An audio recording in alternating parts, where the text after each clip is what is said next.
வணக்கம். 2026 தமிழ்நாடு சட்டமன்ற தேர்தல் எதிர்வரும் ஏப்ரல் 23ஆம் தேதி நடைபெற உள்ளது.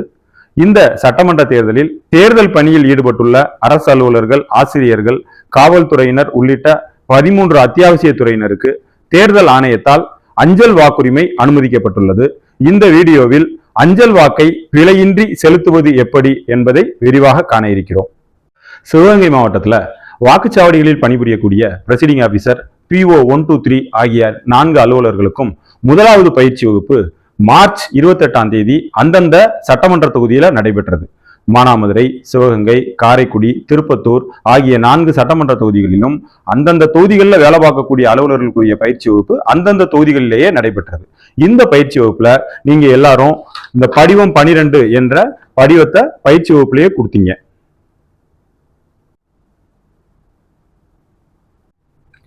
இதே போல காவல்துறையினர், தீயணைப்பு துறையினர் போன்ற 13 அத்தியாவசிய துறையினரும் உங்கள் அலுவலகங்கள் மூலமா படிவம் 12 கொடுத்திருப்பீங்க.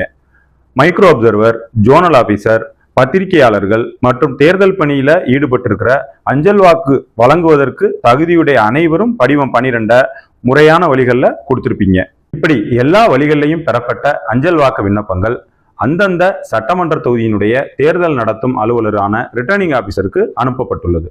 அவர்கள் இந்த விண்ணப்பங்களை பரிசீலித்து விண்ணப்பித்த நபர்களுக்கு வாக்கு இருந்தால் அவர்களுக்கு அஞ்சல் வாக்கை அனுமதிப்பார்கள். இவ்வாறு அஞ்சல் வாக்கு அனுமதிக்கக்கூடிய நபர்கள் 3 கேட்டகிரியா பிரிவாங்க. அதுல முதலாவது கேட்டகிரி, ஒரு தேர்தல் பணியில் ஈடுபட்டுள்ள அலுவலர் அந்த சட்டமன்ற தொகுதியிலேயே தேர்தல் பணி செய்து அதே சட்டமன்ற தொகுதியிலேயே அவருக்கு வாக்கு இருக்கிறது. இது கேட்டகிரி 1. இப்ப உதாரணமா ஒருத்தருக்கு 187 மானாமதுரை சட்டமன்ற தொகுதியில ஓட்டு இருக்குது. அவரு தேர்தல் பணியை அதே சட்டமன்ற தொகுதியில செய்ய போறாரு அப்படின்னா இவரு கேட்டகிரி 1ல வருவார். கேட்டகிரி 1. இவருக்கு படிவம் 12Bல எலெக்ஷன் டியூட்டி சர்டிபிகேட் என்று சொல்லப்படும் EDC சான்ற ரிட்டர்னிங் ஆபீசர் வழங்குவாங்க. இந்த EDC சான்றை வச்சுக்கிட்டு சம்பந்தப்பட்ட அலுவலர் மானாமதுரை சட்டமன்ற தொகுதிக்குட்பட்ட எந்த ஒரு வாக்குச்சாவடியிலும் தன்னுடைய வாக்கை EVM இயந்திரம் மூலமா செலுத்தலாம். இதுதான் ஃபார்ம் 12B EDC சர்டிபிகேட்டோட மாதிரி. இப்ப அடுத்து கேட்டகிரி 2 பார்ப்போம். சிவகங்கை மாவட்டத்துல உள்ள 4 தொகுதியில ஏதாவது ஒரு தொகுதியில ஓட்டு இருந்து மீதமுள்ள 3 தொகுதிகள் ஏதாவது ஒன்றுல தேர்தல் பணி பார்க்கக்கூடியவங்க இந்த கேட்டகிரி 2ல வருவாங்க. இப்ப உதாரணத்துக்கு ராமசாமின்னு ஒரு ஆசிரியர் இருக்காருன்னு வச்சுக்கிறோம். அவருக்கு மானாமதுரை சட்டமன்ற தொகுதியில பாகம் 10ல வரிசை எண் 746ல வாக்குரிமை இருக்குது. இவரு தேர்தல் பணியை காரைக்குடி சட்டமன்ற தொகுதியில செய்ய போறாருன்னு வச்சுக்கிறோம். இவர் இந்த கேட்டகிரி 2ல வருவார். பெரும்பாலும் நம்ம மாவட்டத்துல தேர்தல் பணியில வேலை பார்க்கிற ஆசிரியர்கள், அரசு ஊழியர்கள் இந்த 2 கேட்டகரிக்குள்ள தான் அதிகமா வருவாங்க. ஆனா ஒரு சில அரசு ஊழியர்கள், ஆசிரியர்கள் வெளி மாவட்டங்கள்ல ஓட்டு இருக்கும், தேர்தல் பணியை நம்ம மாவட்டத்துல செய்வாங்க. இப்படிப்பட்ட நபர்கள் கேட்டகிரி 3ல வருவாங்க. இப்ப உதாரணத்துக்கு குமரேசன் ஒரு ஆசிரியர் இருக்காருன்னு வச்சுக்கிடுவோம். அவருக்கு ஓட்டு மதுரை மாவட்டத்துல இருக்கு. அவரு தேர்தல் பணியை காரைக்குடி சட்டமன்ற தொகுதியில செய்ய போறார் அப்படின்னா இவர் இந்த கேட்டகிரி 3ல வருவார். இப்ப இந்த கேட்டகிரி 2, கேட்டகிரி 3 இந்த 2லயும் வரக்கூடிய அலுவலர்கள் அஞ்சல் வாக்கு போஸ்டல் பேலட் வழியா தான் தங்கள் வாக்குரிமையை செலுத்த முடியும். அதாவது நம்ம சிவகங்கை மாவட்டத்துல ஏதாவது ஒரு தொகுதியில வாக்குரிமை இருந்து நம்ம சிவகங்கை மாவட்டத்திலே வேறு ஒரு தொகுதியில வேலை பார்க்குறவங்களும் அஞ்சல் வாக்கு மூலமா தான் ஓட்டு போட முடியும். வேற வெளி மாவட்டங்கள்ல ஓட்டு இருந்து நம்ம சிவகங்கை மாவட்டத்துல தேர்தல் பணி செய்யறவங்களும் அஞ்சல் வாக்கு மூலமா தான் தங்கள் வாக்குரிமையை செலுத்த முடியும். அதே போல காவல்துறை, தீயணைப்பு துறை போன்ற அத்தியாவசிய பணியில ஈடுபட்டிருக்கிற 13 துறை அலுவலர்கள் அந்தந்த சட்டமன்ற தொகுதியில தேர்தல் நடத்தும் அலுவலர் அலுவலகத்துல அமைக்கப்பட்டிருக்கிற ஃபெசிலிட்டேஷன் சென்டர்ல தங்கள் வாக்கை பதிவு செய்யலாம். இதுல கவனிக்க வேண்டிய விஷயம் என்னன்னா, இப்ப நாம சொன்ன இந்த 2 ஃபெசிலிட்டேஷன் சென்டர்ல மட்டும்தான் அஞ்சல் வாக்கை செலுத்த முடியும், செலுத்த வேண்டும். இதை தவிர்த்துட்டு ஏற்கனவே இருந்த நடைமுறைப்படி அஞ்சல் வாக்கை அஞ்சல் வழியா அனுப்பலாம்னு யாராவது நினைச்சிருந்தா தயவு செய்து அதை மறந்துருங்க. ஏன்னா 2024 பாராளுமன்ற தேர்தலில் இருந்து அஞ்சல் வாக்கு செலுத்தும் நடைமுறையில தேர்தல் ஆணையம் பெரிய மாற்றங்களை கொண்டு வந்திருக்கு. அதுக்கு முன்னாடி போஸ்டல் ஓட்டு நம்ம எப்படி போடுவோம்? தேர்தல் பயிற்சி வகுப்புல நம்ம கிட்ட போஸ்டல் ஓட்டு கவரை கொடுப்பாங்க. அந்த ஓட்டை வாங்கிட்டு போய் நம்ம வீட்டில் வச்சு போட்டுட்டு அந்த கவரை ஒட்டி போஸ்ட் பாக்ஸ்ல நம்முடைய அஞ்சல் வாக்கை போட்டுருவோம். அந்த வாக்கை நாம செலுத்துற வாக்கு அஞ்சல் துறை மூலமா தேர்தல் நடத்தும் அலுவலர் அலுவலகத்துக்கு வரும். இது எப்ப வரைக்கும் வரலாம்னு ஏற்கனவே நடைமுறை இருந்துச்சுன்னா, கவுண்டிங் அன்னைக்கு கவுண்டிங் ஆரம்பிக்கிற காலையில 6 மணி வரைக்கும் இந்த அஞ்சல் வாக்குகள் தேர்தல் நடத்தும் கவுண்டிங் சென்டருக்கு வரலாம். இது ஏற்கனவே இருந்த நடைமுறை. நிறைய பேருக்கு இந்த நடைமுறை மாறி இருக்கிறது தெரியல. இப்ப என்ன நடைமுறைனா, அஞ்சல் வாக்கை பொறுத்தளவுல அதனுடைய பெயர்ல தான் அஞ்சல் இருக்கே ஒழிய நடைமுறையில அந்த வாக்கை அஞ்சல் வழியாக நாம் அனுப்ப முடியாது. இப்ப எப்படி இந்த ஓட்டை செலுத்த முடியும்னா, ஒவ்வொருத்தருக்கும் தேர்தல் ஆணையம் தெரிவித்திருக்கக்கூடிய நடைமுறைகளின்படி, இப்போ பிரெசிடிங் ஆபீசர், போலிங் ஆபீசர் உள்ளிட்ட வாக்குச்சாவடி அலுவலர்கள் அவங்களுக்கு ட்ரைனிங் கிளாஸ் நடக்கக்கூடிய இடத்துல இருக்கிற ஃபெசிலிட்டேஷன் சென்டர்ல மட்டும்தான் செலுத்த முடியும். அதே போல தீயணைப்புத்துறை, காவல்துறை போன்ற அத்தியாவசிய பணியாளர்கள் அந்த ரிட்டர்னிங் ஆபீசர் அலுவலகத்தில் அமைக்கப்பட்டிருக்கிற ஃபெசிலிட்டேஷன் சென்டர்ல மட்டும்தான் செலுத்த முடியும். அதே மாதிரி இந்த ஃபெசிலிட்டேஷன் சென்டரை விட்டு அஞ்சல் வாக்க, போஸ்டல் பேலட்டை யார் ஒருத்தரும் வெளியில எடுத்துட்டு போக கூடாது, போக முடியாது. முதல்ல எல்லாம் நம்ம போஸ்டல் ஓட்டை கையில கொடுத்துருவாங்க, நம்ம எங்கனாலும் கொண்டு போய் அந்த ஓட்டை போடலாம், வச்சுக்கலாம். ஆனால் இப்ப யார் ஒருவருக்கும் அஞ்சல் வாக்கை கைகளில் தருவது கிடையாது. அப்படி யாராவது வெளியில எடுத்துட்டு போனா அது தவறு. எடுத்துட்டு போறவங்க என்ன நினைக்கலாம்னா, நாம ஓட்டை போட்டு அதை போஸ்ட் பாக்ஸ்ல போட்டு விட்டுருவோம், அது ரிட்டர்னிங் ஆபீசருக்கு போய் சேர்ந்துரும்ல அப்படின்னு நினைக்கலாம். ஆனா அப்படி நீங்க போஸ்ட் பாக்ஸ்ல போட்டு வரக்கூடிய வாக்கு செல்லாத வாக்கு தான். அது கவுண்டிங் அன்னைக்கோ மற்ற எந்த விதத்திலேயோ வாக்கு எண்ணிக்கைக்கு அந்த வாக்கு எடுத்துக்கொள்ளப்படவே மாட்டாது. அதே மாதிரி இந்த 2 ஃபெசிலிட்டேஷன் சென்டர்லயுமே செல்போனுக்கு அனுமதி கிடையாது. அதையும் மீறி ஒரு சில பேர் தெரியாம செல்போனை உள்ள கொண்டுட்டு போய் தாங்க ஓட்டு போடுற ஓட்டுச்சீட்டை போட்டோ எடுத்து சோசியல் மீடியால அனுப்புறது, ஸ்டேட்டஸ் வைக்கிறதுன்னு சில தவறுகளை செய்யறாங்க. மக்கள் பிரதிநிதித்துவ சட்டப்படி வாக்குப்பதிவு என்பது ரகசியமானது. இது மாதிரி செயல்களில் ஈடுபடக்கூடிய அலுவலர்கள் மக்கள் பிரதிநிதித்துவ சட்டப்படி கடும் தண்டனைக்கு உள்ளாக நேரிடும். எனவே யாரும் உங்கள் வாக்குச்சீட்டை செல்போன்ல போட்டோ எடுக்கணுங்கிற நடைமுறையை செய்ய வேண்டாம்னு கேட்டுக்கிறோம். இந்த வீடியோ எடுக்கிறது ஏப்ரல் 18, 2026 அன்னைக்கு எடுத்துக்கிட்டு இருக்கோம். நம்ம சிவகங்கை மாவட்டத்துல வாக்குப்பதிவு அலுவலர்களுக்கான 2வது பயிற்சி வகுப்பு ஏப்ரல் 15, 2026 அன்னைக்கு நடந்துச்சு. அந்த பயிற்சி வகுப்புல வாக்குப்பதிவு பணியில ஈடுபடக்கூடிய அலுவலர்கள்ல பெரும்பாலானோர் தங்களுடைய அஞ்சல் வாக்க அன்னைக்கே ஃபெசிலிட்டேஷன் சென்டர்ல செலுத்திட்டீங்க. ஒருவேளை அன்னைக்கு செலுத்தாம மீதம் இருக்கக்கூடிய நபர்கள் யாராவது இருந்தா அவங்க ஏப்ரல் 19ஆம் தேதி நடைபெற இருக்கிற 2வது மறு பயிற்சி வகுப்பு அன்னைக்கு செலுத்தலாம். அன்னைக்கும் செலுத்தாதவங்க ஏப்ரல் 22ஆம் தேதி நடைபெற இருக்கக்கூடிய 3வது பயிற்சி வகுப்பில் செலுத்தலாம். அதே மாதிரி காவல்துறை, தீயணைப்புத்துறை போன்ற அத்தியாவசிய பணிகளில் ஈடுபட்டு இருக்கிற அலுவலர்களுக்கு ஏப்ரல் 18 மற்றும் ஏப்ரல் 19 ஆகிய 2 தேதிகள்ல அந்தந்த சட்டமன்ற தொகுதியினுடைய தேர்தல் நடத்தும் அலுவலர் அலுவலகத்துல சிறப்பு வாக்குப்பதிவு மையங்கள் ஏற்படுத்தப்பட்டு அவங்க ஓட்டு போட்டுக்கிட்டு இருக்காங்க. இந்த 2 நாட்கள்ல அவர்கள் தங்களுடைய வாக்கை முழுமையாக செலுத்தலாம்.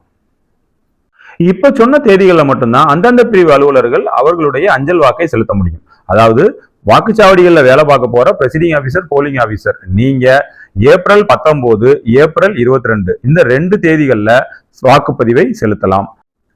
காவல்துறை, தீயணைப்புத்துறை போன்ற அத்தியாவசிய பணிகளில் ஈடுபட்டு இருக்கிற அலுவலர்கள் ஏப்ரல் 18, 19 ஆகிய 2 தேதிகள்ல மட்டும்தான் செலுத்தலாம். இதை தவிர வேறு தேதிகள்ல நீங்க உங்கள் அஞ்சல் வாக்கை செலுத்த முடியாது. இப்ப ஒரு ஃபெசிலிட்டேஷன் சென்டர்ல வாக்குப்பதிவு மையத்துல ஒருத்தர் எப்படி வாக்கு செலுத்துறதுங்கிறத பார்ப்போம். இப்ப காரைக்குடி சட்டமன்ற தொகுதியில பயிற்சி வகுப்பு நடக்குதுன்னு எடுத்துக்கிட்டோம்னா, அந்த பயிற்சி வகுப்புல நாம இந்த உதாரணத்துல பார்த்த மானாமதுரை சட்டமன்ற தொகுதியில வாக்கு இருக்கிற ராமசாமிங்கிற ஆசிரியர் பயிற்சி வகுப்பில் அட்டன் பண்றாருன்னு வச்சுக்கிடுவோம்.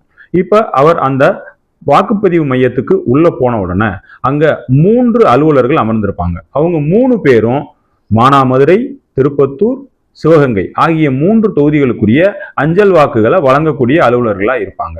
இது தவிர அங்க அட்டஸ்டேஷன் போடுறதுக்கு 3 முதல் 5 வரை கெஜெட்டட் ஆபீசர் உட்கார்ந்துருப்பாங்க. அதோட ஒரு மைக்ரோ அப்சர்வர் உள்ள அமர்ந்திருப்பார். மேலும் ரகசியமா ஓட்டு போடுறதுக்கு 5 போட்டிங் கம்பார்ட்மெண்ட் பிரிவுகள் அங்க அமைக்கப்பட்டிருக்கும். இது போக காவல்துறையினரும் பாதுகாப்பு பணியில ஈடுபட்டிருப்பாங்க. இப்படி அந்த காரைக்குடி பயிற்சி வகுப்புல சிவகங்கை மாவட்டத்தை சேர்ந்த அலுவலர்கள் வாக்குப்பதிவு செய்யறதுக்குன்னு தனி ஃபெசிலிட்டேஷன் சென்டரும், பிற மாவட்டங்கள்ல வாக்கு வச்சிருக்கக்கூடிய அலுவலர்கள் ஓட்டு போடுறதுக்குன்னு தனி ஃபெசிலிட்டேஷன் சென்டரும் அமைக்கப்பட்டிருக்கும். இவை எண்ணிக்கைக்கேற்ப தேவைக்கேற்ப 3 முதல் 5 மையங்கள் அமைக்கப்பட்டிருக்கலாம். இப்ப நம்ம ராமசாமிங்கிற ஆசிரியர் வாக்குப்பதிவு மையத்துக்குள்ள போன உடனே தனக்கு எந்த சட்டமன்ற தொகுதியில வாக்கு இருக்குங்கிறத சொல்லணும். அப்ப அந்த சட்டமன்ற தொகுதியினுடைய அலுவலர் இவரை அவருடைய இருக்கைக்கு அழைப்பார். அவர்கிட்ட போன உடனே இவர் தன்னுடைய பேரை சொன்னால் அவர் கைவசம் ஒரு வாக்காளர் பட்டியல் இருக்கும். அஞ்சல் வாக்கு பதிவுக்கூடிய நபர்களுடைய பட்டியல் இருக்கும். அந்த பட்டியல்ல நம்ம ராமசாமி ஆசிரியருடைய பெயரை அவங்க தேடுவாங்க. அவருடைய பெயர் அந்த பட்டியலில் இருக்கும் பட்சத்துல அவர்கிட்ட அடையாள ஆவணத்தை கேட்பாங்க. அதனால பிரசன்டேஷன் சென்டர்ல ஓட்டு போட போற நம்முடைய அரசு அலுவலர்களும் ஆசிரியர்களும் எபிக் அடையாள அட்டை மற்றும் 12 இதர ஆவணங்கள், தேர்தல் ஆணையத்தால் அனுமதிக்கப்பட்ட ஆவணங்கள்ல ஏதாவது ஒன்றை அவசியம் கொண்டு சொல்ல வேண்டும். இப்ப நம்ம ஆசிரியருக்கு சட்டமன்ற தொகுதியினுடைய அலுவலரால 5 விதமான ஆவணங்கள் வழங்கப்படும். அவை என்னென்னா, ஏங்கிற ஒரு கவர், பிங்கிற ஒரு கவர், படிவம் 13A டிக்ளரேஷன் 1, படிவம் 13D இன்ஸ்ட்ரக்ஷன் 1, அதோட அவர் கையில வச்சிருக்கிற புத்தகத்துல இருந்து அஞ்சல் வாக்குச்சீட்டு 1 கிழிச்சு நம்முடைய ஆசிரியருக்கு தருவார். இப்ப நாம சொன்ன இந்த ஆவணங்கள் எல்லாத்தையும் சரியாகவும் முறையாகவும் பூர்த்தி செய்யறது எப்படிங்கிறத பார்க்க போறோம். ஒரு அஞ்சல் வாக்கு என்பது மிக மிக முக்கியமானது. அதை செலுத்துவதற்கு மிகவும் ஆசைப்பட்டு செல்லக்கூடிய நாம இந்த அஞ்சல் வாக்கை நிரப்புவதில் சிறு சிறு பிழைகளை செஞ்சிடறோம். அதனால நாம ஆசைப்பட்டு செலுத்தக்கூடிய இந்த அஞ்சல் வாக்கு பல நேரங்கள்ல செல்லாத வாக்குகளா போயிருது. அப்படி ஆகாம இருக்கணும்னா இந்த வீடியோல சொல்லப்பட்டிருக்கிற விவரங்களை நன்கு கவனிக்குமாறு கேட்டுக்கொள்கிறோம். ஒரு அஞ்சல் வாக்கை செலுத்தக்கூடிய அலுவலர் ஃபார்ம் 13D கொடுக்கப்பட்டிருக்கிற இன்ஸ்ட்ரக்ஷன்களை முழுமையா படிச்சிடணும். இதை படிச்ச உடனே இந்த பேப்பரை மடிச்சு தன்னுடைய சட்டை பாக்கெட்டுகள்ல வச்சிடணும். ஏன்னா இந்த இன்ஸ்ட்ரக்ஷனை கவருக்குள்ள போட வேண்டிய அவசியம் கிடையாது. அடுத்ததாக பூர்த்தி செய்ய வேண்டியது ஃபார்ம் 13A. இந்த 13Aல மேல அவருடைய சட்டமன்ற தொகுதியினுடைய பெயரையும் எண்ணையும் எழுதணும். பெரும்பாலும் இந்த இடத்துல சீல் வைக்கப்பட்டிருக்கும். அப்படி வைக்கலைன்னா எழுதணும். அதுக்கு அடுத்தபடியா இந்த இடத்துல அவருக்கு வழங்கப்பட்டிருக்கிற அஞ்சல் வாக்குச்சீட்டோட எண்ணை எழுதணும். இந்த வாக்குச்சீட்டு ஒரு மாதிரி வாக்குச்சீட்டு. இந்த வாக்குச்சீட்டுல பாத்தீங்கன்னா இந்த இடத்துல எண் இருக்கு 1255-083. அந்த எண்ணை இந்த இடத்துல எழுதி வாக்கு செலுத்தக்கூடிய நாளை எழுதி தன்னுடைய கையெழுத்தை நம்ம அஞ்சல் வாக்கு செலுத்தக்கூடிய அலுவலர் போடணும். அதுக்கு கீழே அவருடைய முகவரியை எழுதணும். அடுத்தபடியா இந்த 13A டிக்ளரேஷன்ல கீழே அட்டஸ்டேஷன் ஒரு பகுதி இருக்கும். நீங்க ஓட்டு போட போற ஃபெசிலிட்டேஷன் சென்டருக்குள்ளேயே தேவையான அளவுக்கு கெஜெட்டட் ஆபீசர் அப்பாயிண்ட் செய்யப்பட்டிருப்பாங்க. அவங்க கிட்ட போனீங்கன்னா இந்த இடத்துல உங்களுடைய பேரை எழுதிட்டு மற்ற இடங்கள்ல டேஷ் போட்டுட்டு இந்த இடத்தில் அட்டஸ்டேஷன் பண்ணக்கூடிய கெஜெட்டட் ஆபீசருடைய கையெழுத்தை வாங்கணும். மறந்துடாம அவருடைய ரப்பர் ஸ்டாம்பையும் டேட்டையும் இந்த இடத்துல வாங்கிக்கிறணும். அடுத்ததா பூர்த்தி பண்ண வேண்டியது கவர் ஏ. இந்த கவர் ஏல ஃப்ரம்ங்கிற இடத்துக்கு அடுத்து இருக்கக்கூடிய காலி இடத்துல சட்டமன்ற தொகுதியினுடைய பெயரையும் எண்ணையும் எழுதணும். இதுவும் பெரும்பாலும் சீல் வைக்கப்பட்டிருக்கும். அதனால இந்த கவர்ல நாம ஃபில்அப் பண்ண வேண்டிய ஒரே விஷயம் பேலட் பேப்பருடைய நம்பர். இங்க ஏற்கனவே நமக்கு கொடுக்கப்பட்டிருக்கிற பேலட் பேப்பர்ல இருக்கக்கூடிய இந்த எண்ணை ஏற்கனவே நம்ம 13A டிக்ளரேஷன்ல எழுதியிருப்போம். இப்ப இந்த கவர் ஏலையும் மீண்டும் ஒரு முறை எழுத வேண்டும். மூணாவதா பூர்த்தி பண்ண வேண்டியது கவர் பியினுடைய வெளிப்பக்கம். இதுல 2 இடங்கள்ல சட்டமன்ற தொகுதியினுடைய பேரையும் எண்ணையும் எழுதணும். இவையும் ஏற்கனவே சீல் போடப்பட்டிருக்கும். அதனால நம்முடைய ஒரே பணி சிக்னேச்சருங்கிற இடத்துல கையெழுத்த போடுறது. மறந்துடாம இந்த கையெழுத்த போட்டுறணும். இப்ப அடுத்ததா முக்கியமான பணி நம்முடைய ஓட்டை போடுறது. அதுக்கு நாம ஏற்கனவே பூர்த்தி பண்ணி வச்ச இந்த 3 விதமான ஆவணங்களை ஒரு கையிலையும் இன்னொரு கையில நம்முடைய அஞ்சல் வாக்கையும் எடுத்துக்கிட்டு ஓட்டிங் கம்பார்ட்மெண்ட் ஏரியாவுக்கு போகணும். ஓட்டிங் கம்பார்ட்மெண்ட் ஏரியாக்குள்ள போன உடனே நம்முடைய வாக்கை ரகசியமா செலுத்தணும். நாம விரும்புற வேட்பாளருக்கு அவருடைய பேருக்கு பக்கத்துல பேனாவை வச்சு ஒரு டிக் அடிச்சா போதும். இதுல இந்த டிக் மார்க்கை தவிர வேற எந்த விதமான வேலைகளும் நம்ம செய்யக்கூடாது. குறிப்பா ஒரு சில பேர் என்ன செய்யறாங்கன்னா இந்த அஞ்சல் வாக்குல அவங்களுடைய கையெழுத்தை கீழே போட்டுறாங்க. அப்படி போட்டா இந்த வாக்கு செல்லாம போயிடும். எனவே அஞ்சல் வாக்குல விரும்புற வேட்பாளர் பேருக்கு பக்கத்துல ஒரு டிக் மட்டும் அடிச்சா போதுமானது. ஓட்டு போட்ட உடனே இந்த வாக்குச்சீட்டை எப்படி மடிக்கிறதுங்கிறத பார்ப்போம்.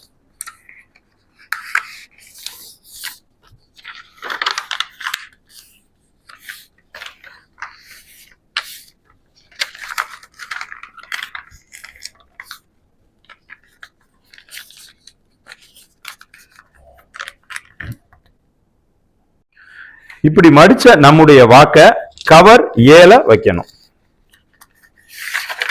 வச்சுட்டு இதை ஒட்டிடணும். இப்ப கவர் ஏ தயார். அடுத்ததா ஃபார்ம் 13A. இந்த ஃபார்ம் டிக்ளரேஷன் ஃபார்மை மடிக்கணும்.